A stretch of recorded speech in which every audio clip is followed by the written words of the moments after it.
Alhamdulillahi Rabbil Alameen, as-salatu was-salamu ala khatamin nabiyyin wa ala alihi wa sahbihi ajma'in, amma ba'd, fa'auzu billahi minash shaitanir rajeem, bismillahir rahmanir rahim. Qala Allah ta'ala fi Surah Al-Maeda, Ya ayyuhalladhina amanu la tattakhizul yahud لا تتخذوا اليهود والنصارى أولياء بعضهم أولياء بعض ومن يتولهم منكم فإنه منهم إن الله لا يهدي القوم الظالمين. Translation: O you believers, do not make the Jews and the Christians your friend allies. They are allies and supporters of one another, and whoever among you takes them for a friend will be regarded as one of them.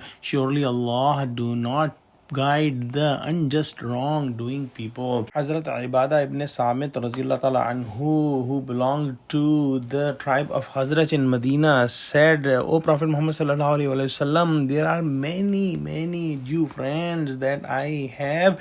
I declare that I am leaving their friendship and I just like the friendship of Allah subhanahu wa ta'ala and His Messenger sallallahu alayhi wa sallam. At that time, the leader of hypocrites, Abdullah bin Abai, said that I am afraid of the difficult times of the future, and my friends who are Jews, I cannot declare leaving my friendship with them. And Allah subhanahu wa ta'ala sent this ayah and the next two ayats. This is a very important topic, that what should Muslims do if they are among the Jews and Christians. So they should be very fair and should have good manners with them. They should try to help them and they should try to treat them very fairly. But the heartly friendship should not be done with that, because if it is done, then they have to do something that may be against the Muslims, meaning that they may have to give the secrets of the Muslim nations to them so that they can prove their friendship.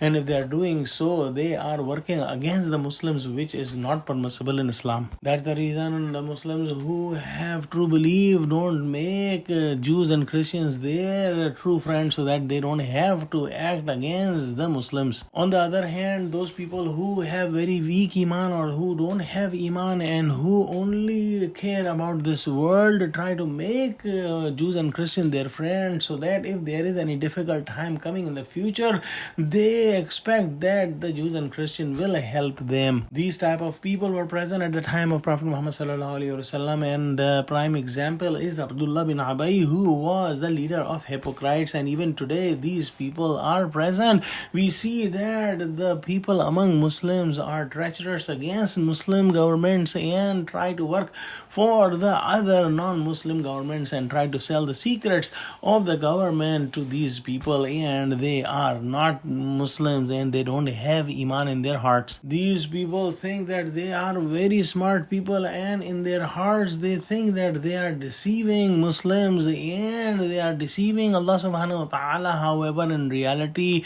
these hypocrites are deceiving none other but themselves. Allah subhanahu wa ta'ala commanded that the Muslims should not make the Jews and Christians their friends, and if somebody is doing it and he is leaving the iman and belief, then he will be considered among them. These people don't want to be guided, and Allah subhanahu wa ta'ala don't guide these people who are unjust wrongdoing people. For all Muslims, the best example is the example of Prophet Muhammad sallallahu alaihi wasallam and the Sahaba Karam Razillah Ta'ala anhum, and what they did should be done by the Muslims, that the Muslims should prove themselves by their manners and by their actions that they are among among the best people, and they are most sincere, most truthful people, so that the non-Muslims are attracted towards them. And whenever there is a chance, the Muslims should invite the non-Muslims, including Jews and Christians, toward Islam very sincerely, with a sincere heart. And that should be done by all Muslims, and that should be the attitude of Muslims. Let's pray that Allah subhanahu wa ta'ala give us true understanding of Quran. Ameen wa akhiru da'wana alhamdulillahi rabbil alameen. Assalamu alaikum wa rahmatullahi wa barakatuhu.